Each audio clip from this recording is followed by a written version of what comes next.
I wanted to ask you a question. I've seen a video of brother Mohammed Hijab answering the question about Qadar and Qadar, and he said that we can't fully understand it or explain it. We just have to accept the fact that that God is able to do, Allah is able to do so. But my question is, if we say, like, I have a dilemma. If we say that God is able to create like in a way that He's decided everything and it is our choice. And let's say in this scenario, I end up, a'udhu billah, in hell. Can't God create also a scenario where I, in His will and my own will as well, take a choice to lead me to Jannah, where I end up in paradise? Because God is capable of everything. In this case, He is capable of making a scenario where in my free will, I would end up in hell, and another one where in my free will, I would end up in heaven. So how can I... Yeah, the Quran says, وَلَوْ عَادُوا لَرُدُّوا لِبَانُهُ عَنْ. If they were returned, they would have gone back to doing what they used to do. This is a very important ayah. It's one of the most important ayat fi Bab al-Qadr, one of the most in the ayah, in Surah Al-A'raf or Surah Al-An'am, one of them, verse 27, where it says, وَلَوْ عَادُوا لَرُدُّوا لِمَا نُهُوا عَنْ. If they went back, they would have gone back to doing what they were doing in the first place. Meaning that the first test was fair. Yeah, but I find it a little bit hard to understand. Look, let me tell you something. My brother. What's your name again? Abdurrahman. You can say Abdurrahman. Abdurrahman. This issue of compatibilism, okay, let's just call it that for the sake of argument. How can determinism and free will exist at the same time? Yeah. There is no analogy. There is no human analogy that can describe how that can work. And I can tell you this from doing a lot of research on this matter. I was recently reading the Stoics. They have I'm not sure if you've heard of the Stoics, some philosophers, okay?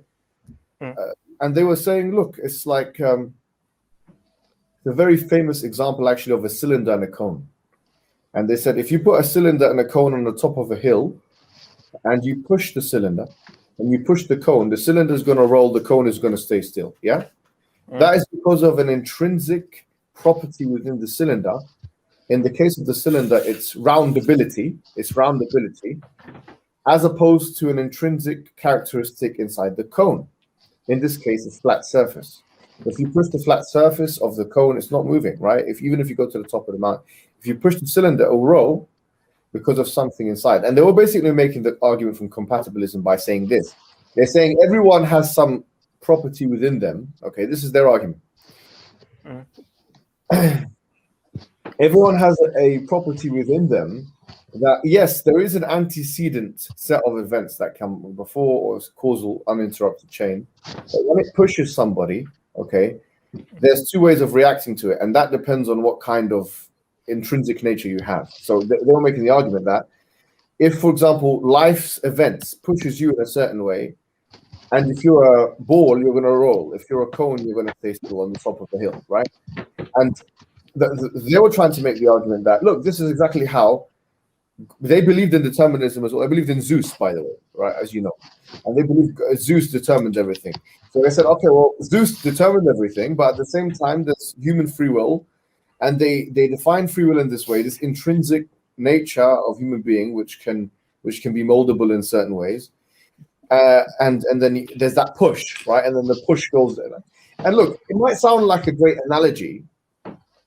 Basically, he said, compare this, first of all, let me just tell you what the analogy is. And then he said, compare this with a man who's been pushed in a situation where he's now got, he sees money on the street. Yeah, he can either take the money and go, or he can try and find a person who the money belongs to. So in other words, they're pushed to the same event, but the money that they have a decision to make on how to deal with it, right?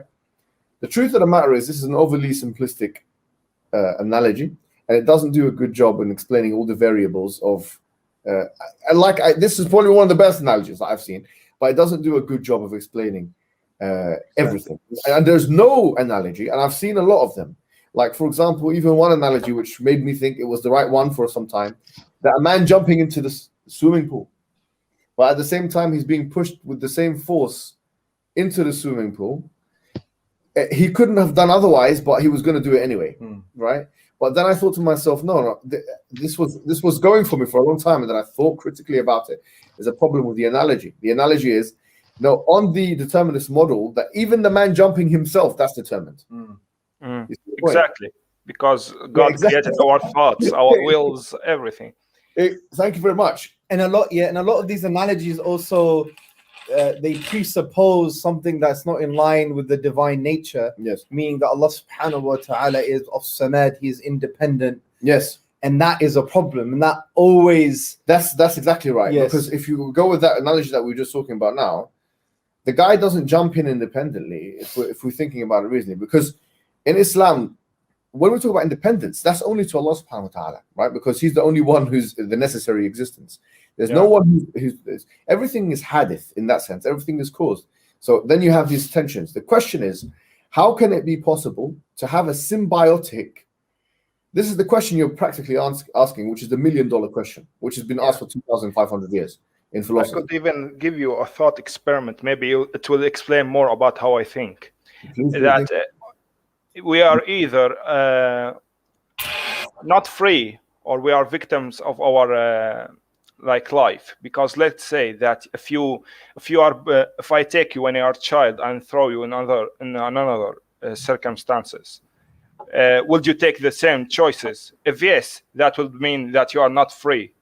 That you are pre-programmed to do that, because no matter what the input is, the output is the same.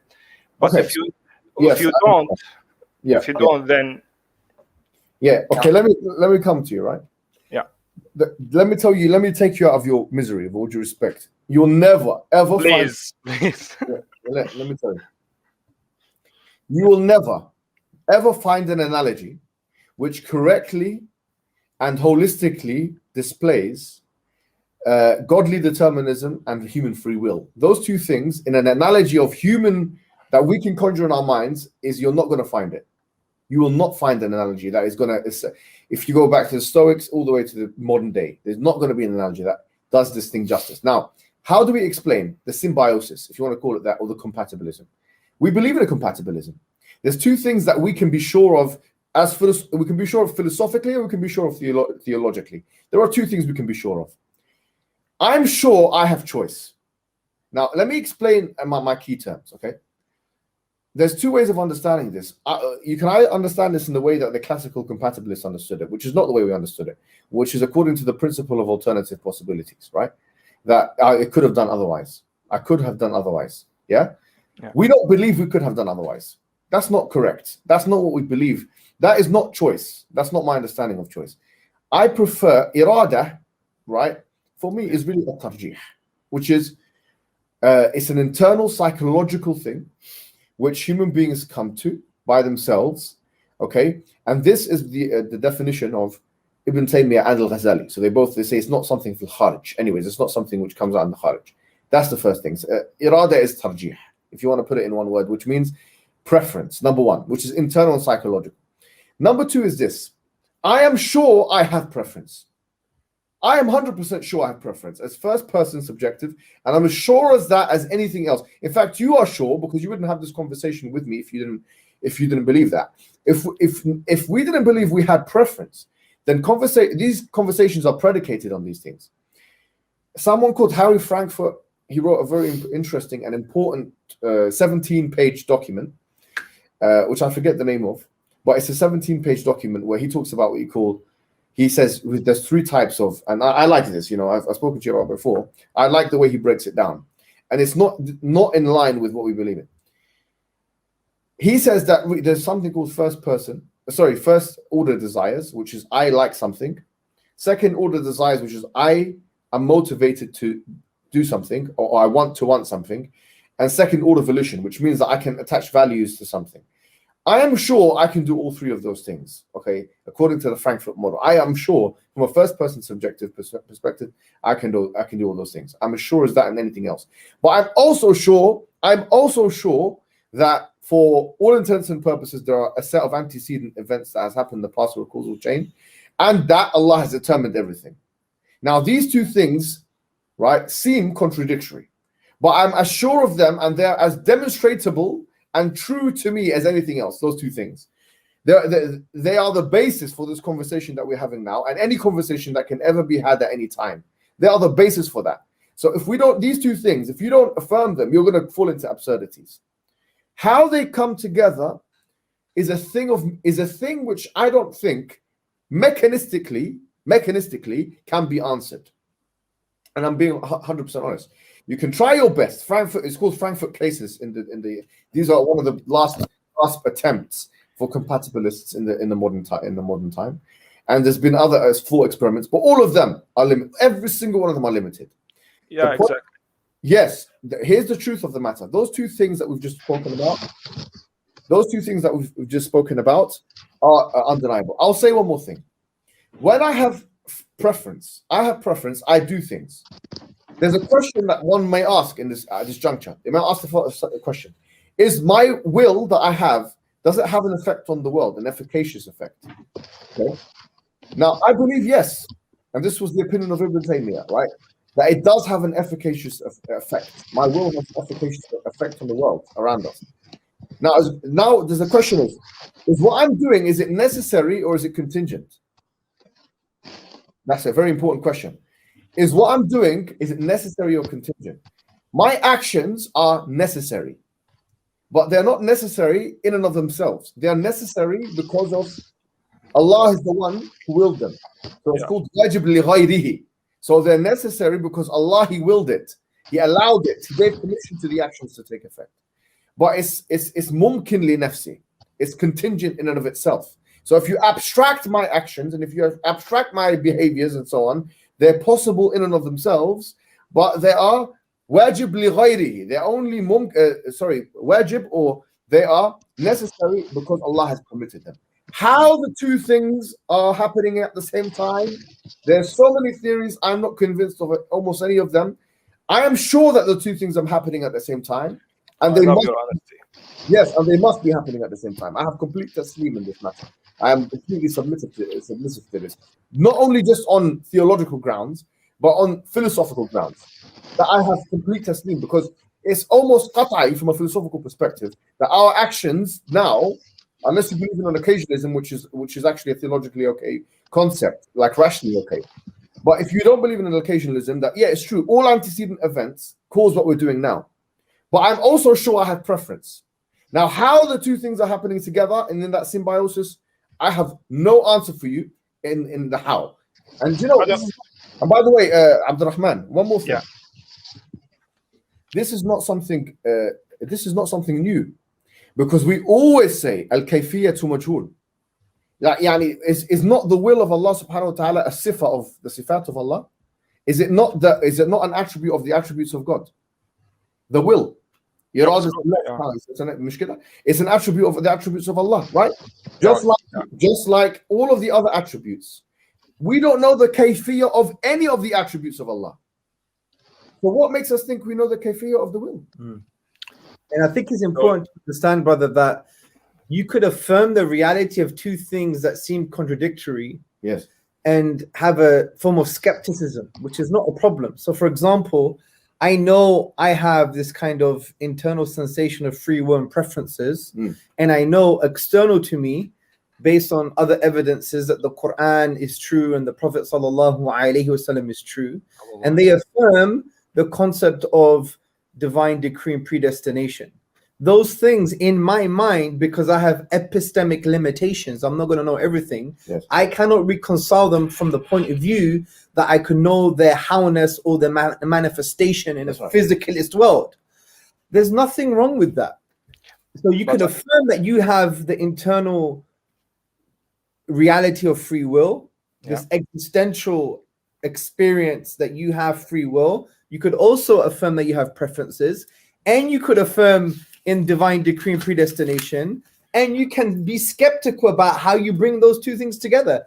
And the question itself, and this is something very important when we talk about shubuhat, when we talk about doubts, the question itself is not what you call an undercutting defeat. It doesn't annihilate the foundations of Islam.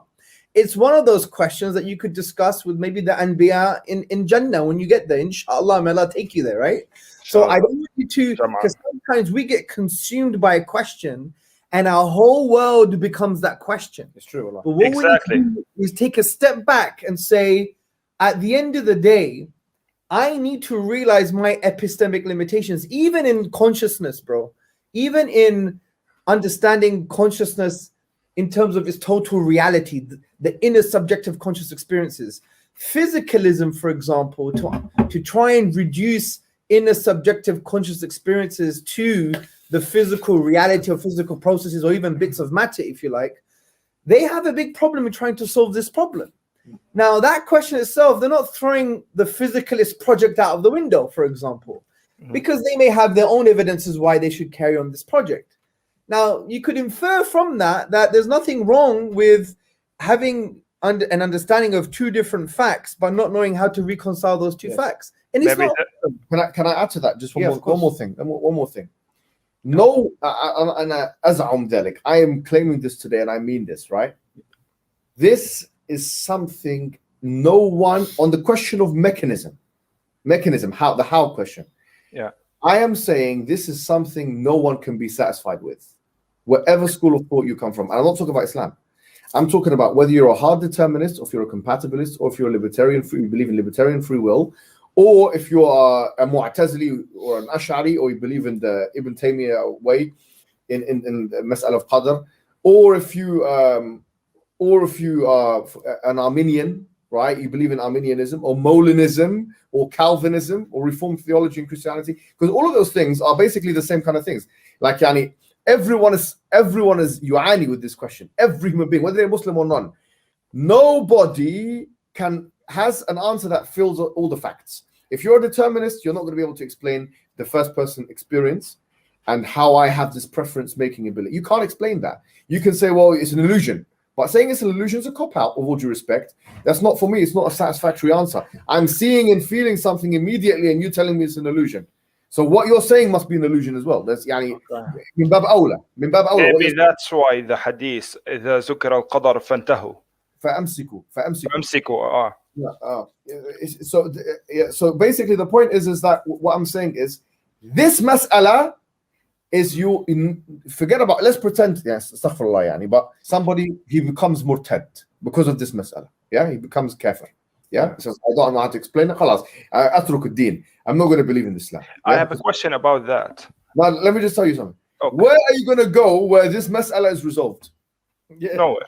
No, this is my question. And you go to Christianity, so you tell them, okay, I want to know, yani, what's your view on Qadr? They say, actually, we have 3 views, major views, for example, and there's more than 3, yeah? But we have the Calvinist idea, we have the Arminian idea, and we have, Molinism. You go to the Malahida, the Christians, you see, the atheists. You'll see that they're fighting. Daniel Dennett is fighting with Sam Harris, and one is compatibilist, and the other one is believes in determinism.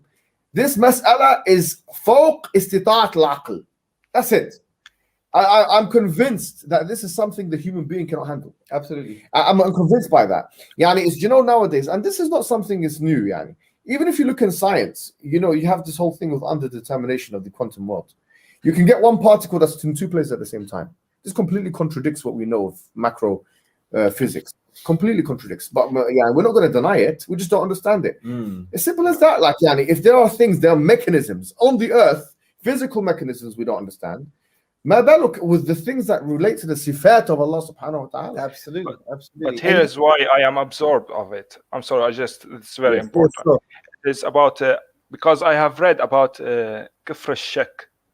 It is about having misunderstand and have thoughts or what can I say? You know what I mean, Muhammad. Yes. So yeah, exactly. I have doubts about this. Could that put me in a place where I want to tell you, Abdurrahman, listen to me, yeah? Yeah. This mas'ala is unresolved in human history. Listen, Yani you can have shak wherever you are, whoever you are, wherever you are, you're going to have shak. If you look at this mas'ala just on merits of rationality, then there will be no one answer that helps you understand all the variables. That's So it. it's okay to have shak in this. No, it's not okay to have shak. Now what you have to clean. No, because yani, look, all I'm asking you to do, I'm not asking you to do something irrational. Wallahi, I'm not. All I'm asking you to do is affirm that which Allah subhanahu wa ta'ala affirms, number one, and that which is in line with your aql. It's the same thing. I've told you that philosophically, there is nothing anyone can do or say to dissuade me that I have what I call free will, which is the idea of preference, internal preference, whether it's actualized in the world or not. There's no argument that anyone can make that can dissuade me from that. But likewise, I can see the argument from antecedent events. If you don't believe in occasionalism or something like it, I get the argument. It's an extremely powerful argument. Both of those things are correct. Yani, both of those things are demonstratable philosophically. The fact that we are, so khalas, we have to affirm both. If they're both qat'i, what do you do when you have two things that are qat'i? You affirm the two qat'i things. And they're qat'i aqlan and naqlan. They're both in the naql is qat'i and the aql is qat'i. So you have to affirm. Now the how, the kayfiyya, how do we know? Yani, I'll ask you now, how is it that in the quantum world that one particle can be in two places at the same time? How? I don't know. Do you know? How is it that when you do the double split experiment, that when there's an observation, it acts differently? All these things, Allahu Alam. You have to say Allahu Alam. So this is fawq istita'at al-aql. This mas'ala was put in human history by Allah to show human being his limitation. This absolutely. So I was going to mention that. Don't forget, akhi, we have to see these issues from a holistic perspective as well. We need to understand that sometimes when you have the type of doubt that will border towards kufr, that is not necessarily because you haven't solved the question. It's because sometimes there is a subconscious spiritual reality that we think our aql is always going to answer everything, which has come from some kind of kibr. So it's very important that we understand this in that psychological, psycho-spiritual way, because these things are unresolvable from that perspective really just shows our limitations. And Allah knows and we don't. Allah has the picture, we just have the pixel. Allah is Al-Hakim, He is Al-Alim. He has the totality of knowledge and wisdom. And as Ibn Kathir said, that we have fragmentary pieces, if that. So from that perspective, this should create a sense of humility. And I want you to reflect on the narrative between Musa alayhi salam and Qadr. Beautiful, in chapter 18 of the Quran. Look at, now, obviously notwithstanding the difference of opinion about Qadr and his maqam, but generally speaking, look at the maqam of Musa alayhi salam, the status of Musa alayhi salam. But he goes to Qadr, and he understands, as Ibn Kathir says, that Allah has given some wisdom to Qadr that he didn't give to Musa alayhi salam. And how is Musa alayhi salam's approach? It's relatively humble. Yes, and he tries to be patient, but sometimes he's not patient. But the whole point of the story from a psycho-spiritual perspective is this. Musa alayhi salam came across humble and he tried to be patient. And at the end, Qadr reveals the wisdom to him from Allah subhanahu wa ta'ala. So from this perspective, it teaches us, if you are humble and you are patient, I am telling you, the answer is going to be revealed. And in this context, it could be there is nothing wrong with affirming two facts that are based on the aql, based on the intellect, and on the naql and on the text, and you not knowing how to reconcile them from a kind of howness perspective. And that's not an issue. So you can have a kind of skepticism concerning the how. That's not what's required of you. What's required of you is that you affirm what the aql and the naql say. Yes. You affirm what the intellect, obviously the sound intellect affirms, and what the kitab and the sunnah affirm. Now trying to reconcile how that happens, that is beyond us in my view. And one more thing I want to add to it, is that for us, there's another important qaida or principle here, which is that anything which contradicts the intrinsic attributes of God, the sifat dhatiyah, those things that contradict those things are muhal aqlan. So for example, if someone asked the question, can Allah become a man, which is the Christian dilemma, right? We say la, he cannot become a man because this contradicts so many of his sifat salbiyah, for example, that he's pre-eternal, he's post-eternal, he's al-awwal, al-akhir, and all of these things. The fact that he's al-qawi, the fact that he is so many things that it contradicts, right? So because it contradicts the intrinsic attributes of God, we say it's muhal. It's impossible, which means, it's impossible. Now, this mas'ala, it does not contradict Allah's attributes at all. Allah is saying, in fact, it has to be that way in order for all of Allah's attributes to be instated. Yani, Allah has to make the test fair so His justice can be instated. Because it would be unfair for Allah to create human being and burn them for no reason.